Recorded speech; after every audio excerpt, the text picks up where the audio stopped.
Africa. Yesterday, the National Executive Committee of the African National Congress held a press conference after its four-day meeting that was held in Irene outside Pretoria. The meeting was on the organization's overall performance during the local government elections and the organization's self-introspection with regards to the position the ANC finds itself in.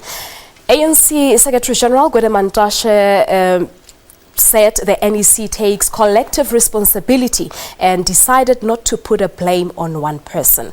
We're now joined in our studios by Professor Susan Booysen, a political analyst and a professor at the Wits School of Governance. Prof, good morning to you and welcome to Morning Live. Good morning. Thank you very much indeed for your time. What was your overall what do you think about the overall tone of the speech yesterday at the conference? You know, yes, in his briefing, it was fascinating to read the very subdued, almost defeated body language of the ANC top officials speaking there. But then they came across with a message and they checked all the right boxes. Yeah, it was, yes, act against corruption. Yes, we must eliminate distance, perceptions of distance, corruption, arrogance in the ANC, and we go back to the people and heads will roll. All of the right boxes were there. And they spoke none of about those matters issues. are actually new. Do you really think that the ANC will be able to deal with this once and for all? Because those issues that they touched on, they're not new. That is exactly the new point there is to it. We have heard all of this before. And the question is, this time around, was it really a wake-up call to the ANC? Did they say it previous times and just hoped everything will go well? And not really having had the big scare that this elections brought them. So the question is, can they actually this time definitively act? Because we've heard before that they will be acting against corruption, that they will be acting against factionalism, but it is a whole political culture in the organization to do things in a certain way. We heard yesterday they will act again in those cases where the candidate lists were manipulated. However, but was it not a little bit too late for that, for them to take a look at the candidate list? Because those were the concerns that ordinary people at the branch levels were raising before the elections. Yes, it is way too late, and that culture, those practices were condoned right from the top down. And now it is largely the National Working Committee of the ANC, which is tasked, and top officials, tasked to go in and work and eliminate that and correct it. But people have already voted against it. The big thing for the ANC is with a view to 2019, and they can be very lucky this wasn't a national election. And provincial elections, the picture could have been very different.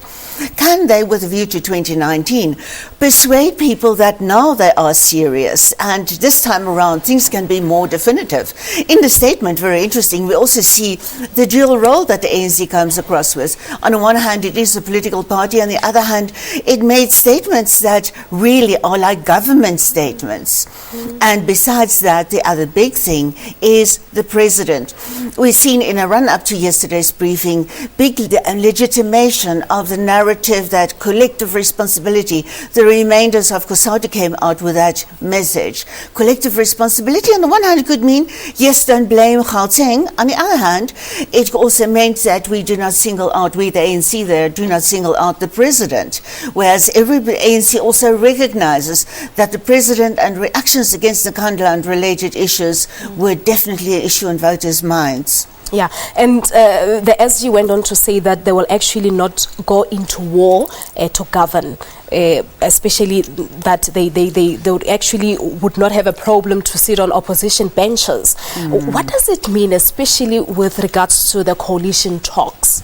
Oh, yes, that's fascinating. We know that this week is make or break one for the coalition talks. Many of the meetings of municipalities are going to take place, and we understand that many big announcements are coming late today, perhaps rather tomorrow, on big coalitions that could indeed see the ANC slip into those opposition benches. It is going to depend on how the ANC acts when they're off those benches, whether they mobilize and construct, manipulate, protest, whether they undermine the new incumbent governments to make them look bad or extra bad, whatever the case may be. So that's political sportsmanship. People going to be look out for that. Were they good losers or bad losers? And in yesterday's statement, we also see the very interesting case, sometimes they're government, sometimes they're political party, where they get the message across, try to get it across very clearly, that we are still the national government. We continue with the 8-point plan, national development plan, etc., etc. But was that convincing enough quickly? Was it convincing enough? For me, I was looking for more because we had heard this all before. And we do not yet know whether the scare was big enough to turn it into a bit of a new political culture in that party. All right, Prof, that's where we're going to leave it this morning, but thank you so much for the analysis. You're welcome. Thank you very much. There you have it. That's Professor Susan Booysen, a political analyst and a professor at the Wits School of Governance, talking to us about the NEC meeting of the ANC that took place and ended yesterday.